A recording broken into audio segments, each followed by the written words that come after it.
What's happening, everybody? It is great to see you again in the One Plus Den of M. First and foremost, I want to apologize for last week's episode. I was so out of it, and I thought I was just exhausted, but I ended up being really, really sick.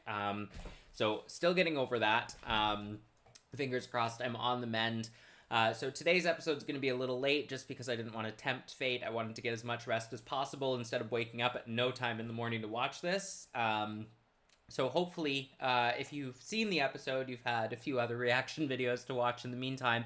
Anyways, quick recap of episode 1 because Maria Hill allegedly died. I'm not buying it just yet. It's going to take maybe another episode or two for me to be convinced that she's actually gone. First, the episode 1 was titled Resurrection, and I think that's an interesting title because it could be referring to, I guess, like Nick Fury's resurgence as, you know, the Nick Fury that we know and love. Just him coming back, period, even though, you know, there was kind of a big focus on him being changed since the blip. But there are 3 main reasons that I don't believe that Maria is dead, or theories that I have for alternatives to her being dead. I think the least likely theory, but it kind of also ties into that resurrection title, would be Tahiti. For those of you who aren't familiar with the concept of Tahiti, back in the first Avengers film, Avengers Assemble, I think it's called in some places now, when Loki kills Agent Coulson, they ended up doing a spin-off show, Agents of S.H.I.E.L.D., which there's been a lot of debate whether or not that's canon or not, but in that show, he was basically resurrected by going to Tahiti, which was, if I recall correctly, and I've really not seen the whole show, I've only seen most of it once, and it was a very long time ago, but they used, I think it was Kree technology to kind of regenerate him or resurrect him. So Agents of S.H.I.E.L.D., though, is one of Maria Hill's earliest appearances, aside from Avengers. So I think that at the time, when they were trying to tie the universes together with, you know, the television show and the movies that were going on, Maria did pop up. Now, she's been in the MCU almost as long as Fury. I know he showed up, I think it was Iron Man 2 the first time, and she didn't show up till Avengers, but she's still been a big part of it since, well, a fairly big part of it since phase 1 from a S.H.I.E.L.D. perspective. Anyways, now my second theory is that she's a Skrull, and I think everybody kind of has that theory right now. We were all kind of waiting for her to transform within the last few minutes or last few seconds of that episode. But the reason that I think she's a Skrull is because somebody had to have been tailing Fury at the time, because Gravik followed him along that whole way. We saw that Gravik was the child with the ball. We saw that Gravik was the woman on the park bench. We saw that Gravik was the person in the bar where Maria Hill and Fury were having a rather serious conversation. So I think that she may have been, or that Skrull may have been working for Gravik and feeding him that intel on Fury's whereabouts, because she would have been the only consistent person other than Talos at the time to kind of know where he was at every moment. Now, Fury mentions in episode 1 that he may not know when a Skrull is pretending to be human, so it makes sense that he wouldn't have caught on. And the fact that they absorb the memories of their, I think they call them the skins, I mean, she would have had most of the knowledge that Maria Hill had anyways, so that is a theory. The other thing is that maybe Fury is well aware that she's a Skrull. That's also a possibility. I mean, Talos would have possibly known, most likely known, actually. There was a point where Gaia mentions that the longer they stay in their skin, like their human form, the harder it is for them to recognize each other. So it is possible that that person has been kind of masquerading as Maria Hill for long enough that Talos wouldn't have caught on. So that is a possibility. Now, building off of that Skrull theory, I think that she might actually be Soren, which is Talos, or Talos, however you want to say it, his wife, who we did meet in Captain Marvel, and then I think she had another appearance, was at the end of Far From Home, perhaps? Anyways, so they made a point of mentioning her, even though she didn't really have a big role kind of leading up to that point, they made it seem like, you know, she really loved you, Nick, and you know, they really pushed to mention her. And then he said that it would, Talos said to Nick Fury that Soren knew it would take something like this to bring him back to Earth. So it could be part of a much larger plan. She could be faking her death. Don't really know. We also didn't really see why Hill was in Russia at the time, and it was very convenient that she was right there when kind of all of this surrounding that particular bomb was going down. And it is possible that, you know, she was just there because she received intel as, you know, part of Disassembled S.H.I.E.L.D. or whatever the organization is now. Anyways, I'm really excited for episode 2, and I'm late as it is, so that's enough out of me. Let's get into it. 95. I'm Nick Fury. Been riding the desk for the past 6 years, trying to figure out where our future enemies are coming from. Shapeshifters. So do they not have blue blood? See? Soren. I don't think she's dead. This is Gravik. Not his son, as far as we know. Yeah, can't be. That was one I really didn't think. He's a child. So Gravik is upset that Fury didn't find them their new home, I guess. You keep your word, I'll keep mine.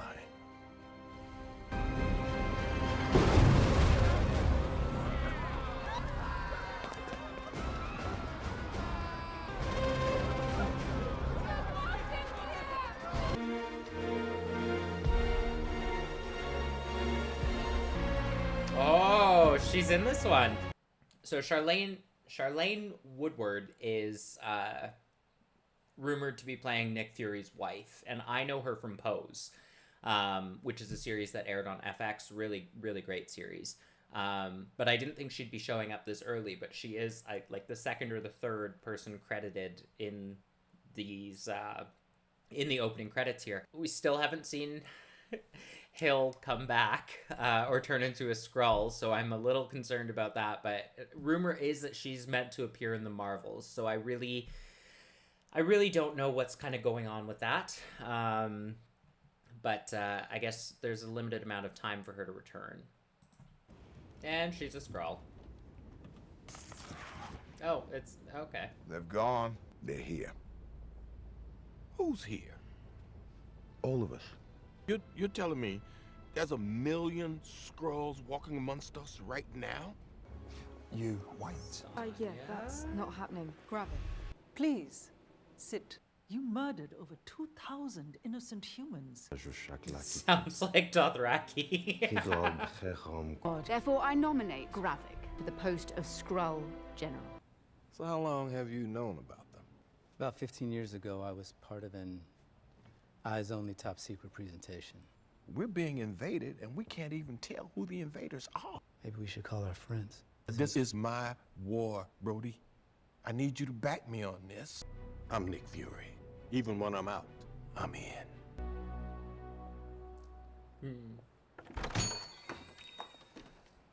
Yes, and now that the door is unlocked, what does that tell you about me and doors? Your pay grade, where is he? God, I love her so much. Didn't your mother ever warn you could lose an eye by beating your meat like that? How are you doing here? Well, I'm taking over.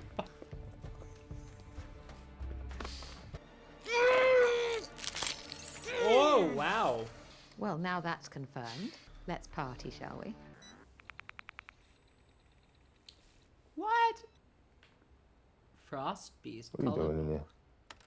So they're gonna have the powers to of myself, Groot, the what kind of Frost coward Beast, Call sends his Obsidian, dog to do what he and wouldn't? the Extremis virus. How did they get Groot's DNA? Or any of the others, but... You a smart one? Right, no, didn't think so. Go ahead.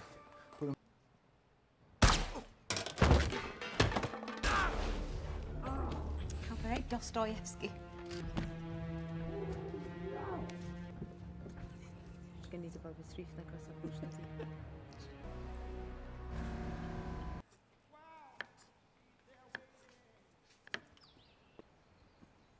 He married a Skrull?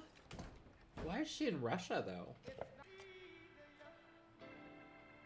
Aren't you forgetting something?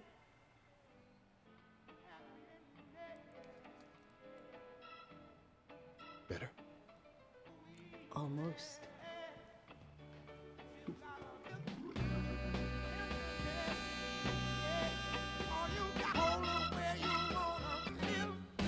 No! Okay. All right.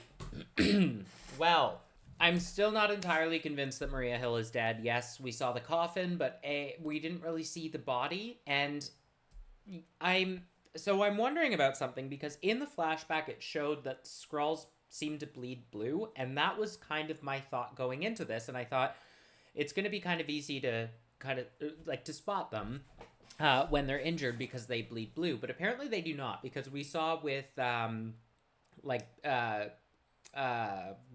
can't I think of his name? Everett Ross. Yeah, Martin Freeman's character in episode 1 when he fell off the building, or jumped off and fell, but he didn't bleed blue. And then there were the guy getting his finger cut off, also not blue. So I'm wondering about that, because there was a theory back in the Falcon and the Winter Soldier days that the power broker, or Sharon Carter, was actually a Skrull, and some, I guess, supporting evidence, you could say, for that was that we didn't really see her bleeding. So myself included, we were thinking okay, well, we didn't see any blood, so how do we know that she's bleeding red and therefore human? If we had seen the blood and it was blue, we'd know that she was a Skrull, but we didn't see anything. So I'm a little confused about that, because it seems they're kind of going back and forth on that. They made a point of mentioning Soren and then showed her in a flashback, but I don't know if I would consider that important enough to mention her twice in 2 episodes for 4 seconds of screen time. So I think that there might be more to that. And then, like I mentioned earlier in the episode, Hill is rumored to return for the Marvels. So wondering about that. Now, does Fury know that his wife is a Skrull? He did mention that he doesn't know how to tell when a Skrull is pretending to be human, so it is possible that he doesn't. However, she seemed well prepared for him, changing from her Skrull to human form. So that kind of makes me question whether or not he knows. At the same time, I'm wondering, is he a Skrull? Because we don't see him with his eye patch, and I think that is such a defining characteristic of the character that I think it is important to take note of that, because there was a callback in this, or a reference to can't think of his name, Pierce, from the Winter Soldier. And in that film, like I mentioned at the beginning, is that Fury mentioned having both eyes open, and he used that covered eye, or his bad eye, to unlock, if I recall correctly, it was for the control of the helicarriers. So curious about that. I think that it's a small detail, but I think that it's an important one. The other thing is that Bro, I can't think of his full name, but the Skrull that Sonya was impersonating, or interrogating rather, mentioned that it was a married couple who was working on the science behind basically creating these super Skrulls, who we saw on Gaia's computer screen would have, it looks like the powers of Groot.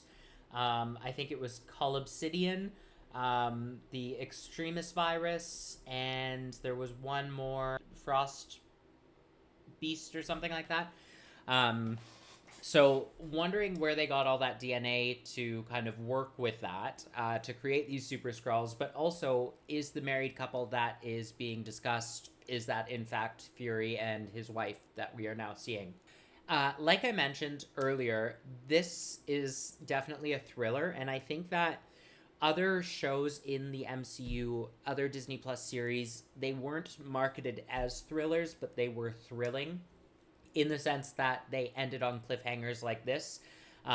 Whereas a few of the other shows, and I'm talking most of Hawkeye, all of What If, most of What If, we'll say, most of She-Hulk and a lot of Miss Marvel didn't end on the same level of like cliffhanger, that kind of like that really tense moment where you're like, what happens next? And it's over. We haven't gotten that in a while, so I've really missed that, because with WandaVision and Loki specifically, and parts of Falcon and the Winter Soldier, it was like top tier cliffhanger. Oh my god, I need more immediately, and now I have to wait a week. And I think in this day and age, we've all kind of forgotten, in this age of like streaming and binging, kind of what that feels like. So it's a bit refreshing, although be it very frustrating.